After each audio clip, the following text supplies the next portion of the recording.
생명의 말씀을 가진 자라는 제목으로 우리 말씀을 묵상하도록 하겠습니다. 12절과 16절 말씀에는 이제 표적과 기사가 나타나는 모습을 보게 됩니다. 사도들을 통해서 표적과 기사가 많이 나타났다, 이렇게 이야기를 합니다. 그리고 15절 16절에 보면 수많은 사람들이 병든 사람들, 그리고 또 귀신에 들려서 괴로움을 당하는 그런 사람들을 데리고 와서 다 낫게 되는 모습을 보여줍니다. 자, 이것이 이제 어떤 영향을 미치냐면 14절에 보니까 믿고 주께로 돌아오는 사람이 더 많아졌다라고 이야기를 합니다. 그리고 또 13절에 보면 사람들의 칭송을 받았다라고 이야기를 합니다. 자, 우리가 여기서 좀 살펴봐야 될 것은 하나님 나라가 실제로 눈에 이제 보여진다라는 거예요. 그냥 귀로만 듣는 것이 아니라 성령의 능력으로 말미암아 표적과 기사가 눈앞에 나타나므로 하나님의 나라가 눈에 보여진다라는 것입니다. 바울 사도는 하나님의 나라는 말에 있지 아니하고 능력에 있다, 이렇게 말을 했습니다. 하나님의 나라는 말로써 물론 전파되는 것은 맞지만 말로만 전파되는 것이 아니라 사람들에게 보여줘서 알게 된다. 세상의 논리를 뛰어넘는 무엇인가가 있다라고 하는 것이 보여진다라는 거죠. 예수 믿는 것은 그냥 죄사함을 받고 천국에 들어간다라고 하는 것으로 그렇게 여겨져서는 안 됩니다. 예수의 이름으로 실제로 그리스도의 다스림과 통치가 삶의 현장에 어떤 형태로든 드러나야 합니다. 나타나야 합니다. 세상 사람들과 다르게 살아가는 능력이 나타나는 것입니다.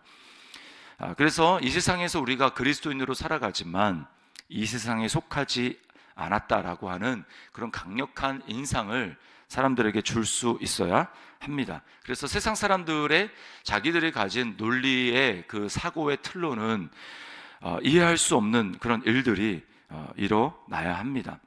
예를 들면 이제 병고침 이야기도 나왔지만 세상의 의술로 불가능하다라고 하는 그런 병고침이 때때로 보여질 수 있어야 합니다. 그리고 절망적인 상황이 분명한데 누구라도 이것은 절망해야 될 상황인데 절망하지 않는다, 평안을 누리며 기뻐한다, 이것은 세상의 인과 법칙을 뛰어넘는 것입니다. 세상 사람들의 논리로 이런 일이 벌어지면 이렇게 반응한다라고 하는 어떤 당연한 그들의 논리가 있지 않습니까? 근데 그것을 훨씬 더 뛰어넘는 거예요. 그게 바로 하나님의 나라가 가시적인 형태로 눈에 보여지는 것입니다.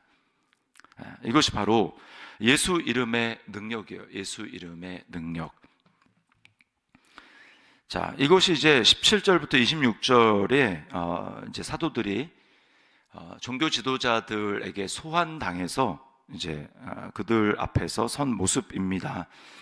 하나님 나라가 실제로 드러나자 종교 지도자들의 마음에는 시기가 일어나고, 그래서 자기들의 권력을 사용해서 사도들을 옥에 가두었다고 이야기를 합니다. 이들의 마음의 상태를 17절은 시기다라고 이야기를 해요.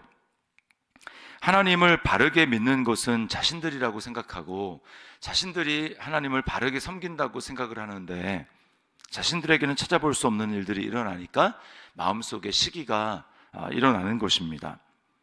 자, 세상적인 기준으로 봤을 때는 사실은 이게 참 맞지 않는 일이에요. 원래는 누가 누구를 시기해야 합니까? 힘이 있는 사람들은 누굽니까? 세상적인 이치로 힘이 있는 사람은 종교 지도자들이죠. 그들이 권력을 가진 자들입니다. 반면에 사도들은 어떤 사람들입니까? 그렇게 사실은 세상적인 기준으로 봤을 때는 알아줄 만한 사람들이 아닙니다. 바울 사도의 표현에 따르면 세상의 더러운 것과 만물의 찢기 같은 존재가 바로 그 당시에 예수를 믿는 이 사도들의 모습이었어요. 그냥 세상 사람들에게 별로 알려지지 않고 찢기, 그냥 세상에서도 별로 이렇게 서열로 따지면 거의 끝에 있는 이런 사람들이 사도들이었습니다. 세상의 기준으로 그랬다는 얘기예요. 그러니까 사실은 세상의 기준으로 논리로 봤을 때는 누가 누구를 부러워해야 합니까? 가지고 있고 힘도 가지고 있고 또 부도 가지고 있는 그 종교 지도자들을 시기해야 하죠. 그러나 거꾸로 됐습니다. 거꾸로 종교 지도자들은 사도들의 모습을 보면서 시기를 느끼는 거예요. 왜 그렇습니까? 왜 시기합니까? 사도들이 가진 것이 진정한 참 생명이었기 때문에 그래요. 오늘 옥에 가둔 그들에게 천사들이 나타나서 주의 사자가 나타나서 이렇게 얘기합니다. 20절에 보면 가서 성전에 서서 이 생명의 말씀을 다 백성에게 말하라 하매 이렇게 얘기를 하죠. 복음의 말씀을 뭐라고 얘기합니까? 이 생명의 말씀이다 라고 이야기를 하고 있어요. 여기서 말하는 이 생명의 말씀이라고 할 때는 이 생명은 이 세상의 생명이 아닙니다. 예수 그리스도의 생명이에요. 예수 그리스도의 생명은 어떤 생명입니까? 사람들이 제일 두려워하는 죽음, 언젠가는 다 맞닥뜨려야 하는 그 죽음을 영원히 이긴 바로 그 생명입니다. 예수의 생명은 죽음이 범접할 수 없는 새로운 세계, 하나님의 나라죠. 하나님의 나라. 예수님은 이미 그 하나님 나라로 들어가신 거예요. 예수님이 무덤에서 일어나시고 죄와 사망의 권세를 이기시고 주님이 부활하셨다라는 얘기는 주님은 분명히 이 세상 안에서 살아가지만 승천하기 전의 얘기입니다. 이 세상 안에 살아가지만 그러나 주님은 이미 이 세상과는 다른 질서 속에 다른 세계 가운데 주님은 살아가는 것입니다. 사람들은 여전히 죄 가운데 있고 죽음을 두려워해서 이 세상의 질서에, 이 세상의 임금이 다스리는 이 세상의 질서 가운데 두려워하며 눈에 보이는 것에 일희 일비하면서 그것이 좋으면 기뻐하고 그것이 좋지 않으면 슬퍼하면서 이 세상에 눌린 존재로 그렇게 살아가지만 예수 그리스도가 십자가에서 죽으시고 부활하심으로 말미암아 주님이 사시는 그 세계는 똑같은 세계 가운데 살지만 주님은 전혀 다른 공기를 마시면서 살아가고 있다는 것입니다. 이게 바로 예수님이 들어가신 새로운 세계라는 거예요. 근데 예수 그리스도의 이름으로 믿고 중생하고 거듭난 성도들은 어떤 존재입니까? 예수 그리스도 안에 있는 존재죠. 그러니까 예수 그리스도 이름으로 예수 그리스도 안에 있어서 살아가는 우리이기 때문에 주님은 요한복음에서 끊임없이 말하고 그 다음에 17장에 대제사장의 기도에서 가장 잘 드러나는 건 뭐냐면 제자들이 이제 제자들을 위해서 기도하시고 제자들을 남겨두고 떠나가야 되는 자신의 그 모습, 그리고 그 제자들을 통해서 또 예수님을 믿게 될 예수님과 물리적으로 만나지 않을 그들, 이제 예수님의 제자들이 될 그 사람들을 향해서 주님은 뭐라고 이야기를 하고 있습니까? 저들이 이 세상에 있지만 이 세상에 속하지 아니하였습니다 라고 계속해서 주님이 기도하고 있습니다. 그리고 바울 사도는 이렇게 예수 그리스도를 믿어서 예수 그리스도 안에 거하는 자들을 뭐라고 얘기합니까? 그리스도 안에 있으면 새로운 피조물이다 이렇게 이야기를 하죠. 그러니까 우리가 예수님을 믿는다라는 것은 세상 사람들과 똑같이 살아가지만 그들과 사실은 다른 공기를 마시고 있다라는 것입니다. 새로운 질서 가운데, 새로운 세계 가운데 새로운 피조물로 살아간다라는 얘기예요. 전혀 다른 세계를 살아가는 것입니다. 그리스도와 연합한 자로 하나님 나라 안에서 살아가는 거예요.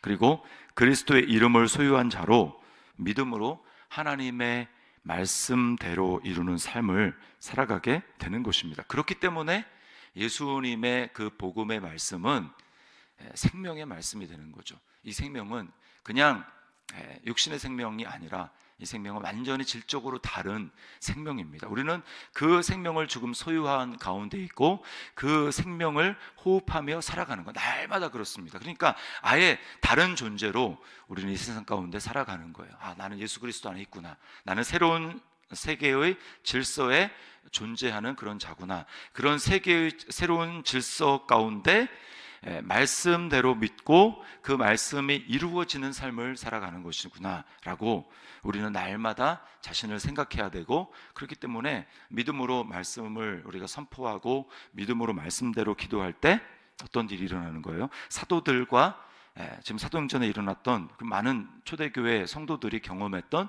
그 하나님의 나라가 실제로 눈앞에 펼쳐지는 것입니다. 그것이 바로 우리가 살아가는 삶이라는 거예요.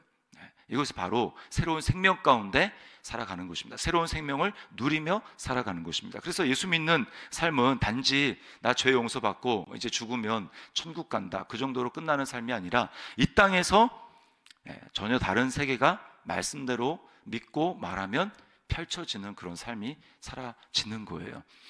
이것은 믿는 사람들에게 일어나는 일입니다. 예수 이름을 믿을 뿐만 아니라 실제로 내가 살아가는 삶은 다른 존재의 삶이다라고 하는 것을 정말 믿고 그렇게 말씀을 대하고 그렇게 말하며 살아가는 사람에게 그대로 일어나는 삶이에요. 그래서 오늘 우리가 오늘 새벽에 이제 나왔는데 우리가 말씀을 믿고 의지하며 나갈 때 우리는 믿음은 무엇입니까? 히브리서 11장 3절에 보면 믿음은 바라는 것들의 실상이요 보이지 않는 것들의 증거다라고 말을 했습니다. 세상 사람들은 눈에 보이는 것만 보면서 야 그게 말이 되냐 말이 안 된다라고 얘기를 하죠. 그러나 우리는 보이지 않는 것을 믿음의 눈으로 바라보며 그것을 말씀의 체계 속에서 세상과 다른 질서 속에 말씀의 체계 속에서 예수님처럼 또 사도들처럼 믿음으로 선포하고 이것이 내 삶입니다. 믿음으로 선포하고 그렇게 바라보며 나아갈 때 그 실제가 말씀에서 눈에 보이지 않는 곳에서 믿었던 그 실상이 눈앞에 나타나는 거예요. 그런 삶을 살아가는 존재가 바로 예수 믿는 삶이고 그 예수 믿는 삶은 새로운 생명, 진짜 생명을 가진 사람으로 이 땅 가운데 살아가는 것입니다. 그러므로 오늘 하루 우리 앞에 어떤 일이 펼쳐지든지 눈에 보이는 대로 말하고 행동하는 것이 아니라 그리스도 안에 있음을 기억하고 그리스도 안에 있음을 바라보며 믿음의 눈으로 말하고 선포하고 행동함으로 오늘 예수 생명이 우리 안에 실제가 되어지는 그런 한 날이 될 수 있기를 주님의 이름으로 축원합니다.